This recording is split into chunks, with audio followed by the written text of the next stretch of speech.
Hello friends, আর একটি amazing video নিয়ে আমি আপনাদের সামনে উপস্থিত হয়েছি। এই ভিডিওতে যিশুর জীবনের 5টি অদ্ভুত অজানা তথ্য আমি আপনাকে দিতে চলেছি। তাই রিকোয়েস্ট করছি শুরু থেকে শেষ পর্যন্ত ভিডিওটা দেখুন, স্কিপ না করে দেখুন, যেন এই 5টি সিক্রেট আপনিও জানতে পারেন। ফিফথ আননোন ফ্যাক্ট হলো যিশুর লাইফের 18টি অজানা বছর, unknown years of Jesus life. যিশুর জন্ম থেকে 12 ইয়ার্স পর্যন্ত আমরা সমস্ত রেকর্ড পাই। আবার তারপরে তিনি অ্যাপিয়ার করছেন অ্যাট দ্য এজ অফ 30, আবার 30 বছর বয়সে তাকে আমরা দেখতে পাচ্ছি। তাহলে 12 থেকে 30 পর্যন্ত এই 18টি বছর তিনি কি করেছিলেন, কোথায় গিয়েছিলেন? 19th এবং 20th সেঞ্চুরি কিছু থিওরিস বলছে যিশু তিব্বত এবং ইন্ডিয়াতে এসেছিলেন। আবার কিছু কিছু থিওরি বলছে তিনি ব্রিটেনে গিয়েছিলেন। লুক 3:23 বলছে যিশু যখন কার্য শুরু করেছিলেন তখন তার বয়স ছিল কম বেশি 30। পুরাতন নিয়ম গণনা পুস্তক 4:3 থেকে আমরা দেখতে পাই ঈশ্বরের পবিত্র কাজ শুরু করার জন্য 30 বছর বয়স হওয়া বাধ্যবাধকতা ছিল। তাই যিশুও তিনি 30 বছর বয়সেই তার পবিত্র কাজ শুরু করেছিলেন। তাহলে কোশ্চেন হলো, যিশু 12 থেকে 30 পর্যন্ত এই 18টি বছর কি করছিলেন?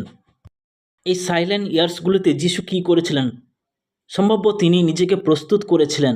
যখন তিনি টেম্পল থেকে গায়েব হয়ে গেলেন, তারপর তিনি হয়তো নিজেকে তৈরি করেছেন ঈশ্বরের কাজের জন্য। তিনি আরও নিজেকে শিক্ষিত করেছেন ঈশ্বরের বাক্যতে এবং নিজেকে আরও শক্তিশালী করে তুলেছিলেন। দ্বিতীয়ত, যেহেতু তিনি কার্পেন্টার অর্থাৎ সূত্রধরের পুত্র ছিলেন, কারণ ছুতরের কাজটা ছিল তাদের খানদানি পেশা। মার্ক 6:3 পড়লে আমরা দেখতে পাই, এবং মথি 13:55 মতে তিনি ছিলেন সূত্রধরের পুত্র। তাই তার জীবিকা নির্বাহ এবং পরিবারের ভরণ পোষণের জন্য তিনি ছুতরের কাজ করেছেন। চতুর্থ অ্যামেজিং ফ্যাক্টটি হলো যিশুর পদবী খ্রিস্ট নয়। আমরা মনে করি যিশুর পুরো নাম হলো যিশু খ্রিস্ট, জিসাস ক্রাইস্ট। প্রথম নামটি হলো যিশু আর শেষ নাম অর্থাৎ পদবীটি হলো খ্রিস্ট। কিন্তু প্রিয় বন্ধুরা, আমি আপনাদের জানাতে চাই যিশুর পদবী খ্রিস্ট নয়। এটি তার পদবী ছিল না, এটি তার উপাধি ছিল। কারণ প্রথম শতাব্দীতে ফিলিস্তিনের জিহুদীদের নামের শেষে পদবী থাকতো না। তাই চেনার জন্য নামের শেষে বাবার নাম বা মায়ের নাম বা যে স্থানে জন্ম হয়েছে সেই স্থানের নামটি যোগ করা হতো। তাই যিশুর ক্ষেত্রে বলা হয়েছে যিশু মরিয়মের পুত্র, যিশু যোসেফের পুত্র, আবার বলা হয়েছে নাসারথের যিশু। তাই যিশুর পদবী খ্রিস্ট নয়, এটি ছিল তার উপাধি। কারণ খ্রিস্ট কথার অর্থ হলো অভিষিক্ত ব্যক্তি, অ্যানোয়েন্টেড ওয়ান। আপনি কি জানেন যিশুর কোয়ালিফিকেশন, কতদূর তিনি পড়াশোনা করেছেন? আসুন আমরা দেখে নিই যিশু কতদূর পড়েছিলেন। নাসারথীয় যিশু যখন বড় হচ্ছিলেন, এটা নিশ্চিত যে তিনি সিনাগগ স্কুলে যেতেন। প্রত্যেক জিহুদি সন্তানদের 5 থেকে 6 বছর বয়সে সিনাগগ স্কুলে ভর্তি হওয়া কম্পালসারি ছিল, যতক্ষণ না তারা 10 বছর কমপ্লিট করছে।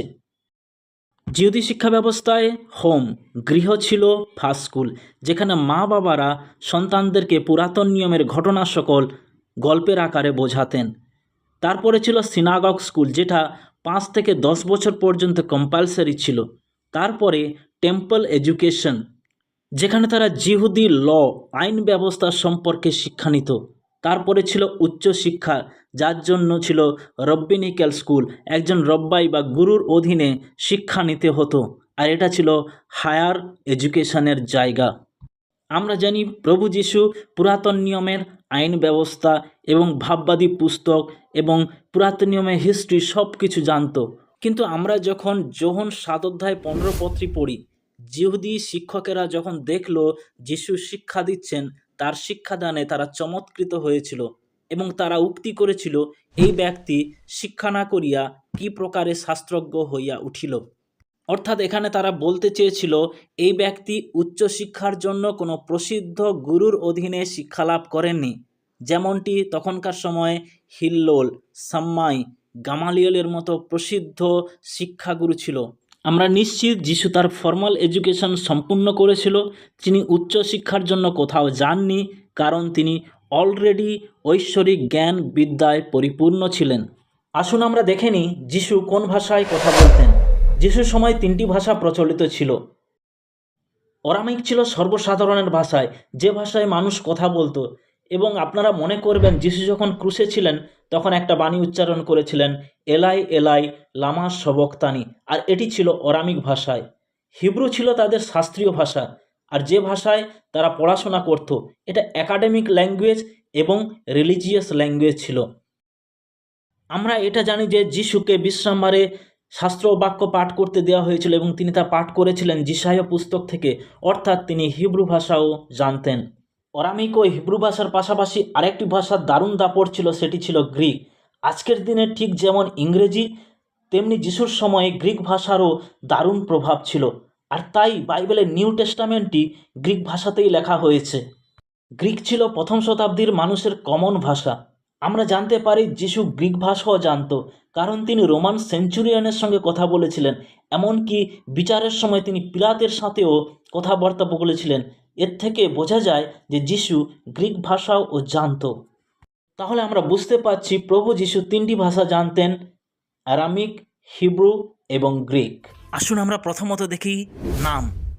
আমরা জানি যিশুর অরিজিনাল নাম হচ্ছে জিসাস, কিন্তু যিশুর অরিজিনাল নাম জিসাস নয়। যিশুর অরিজিনাল নাম হলো ইশুয়া, যেটা হিব্রু ভাষায় রয়েছে এশুয়া। গ্রিকে বলা হয়েছে ইসুস, আর অরামিক ভাষায় বলা হয়েছে এশু। খুব শকিং লাগছে, তাই না?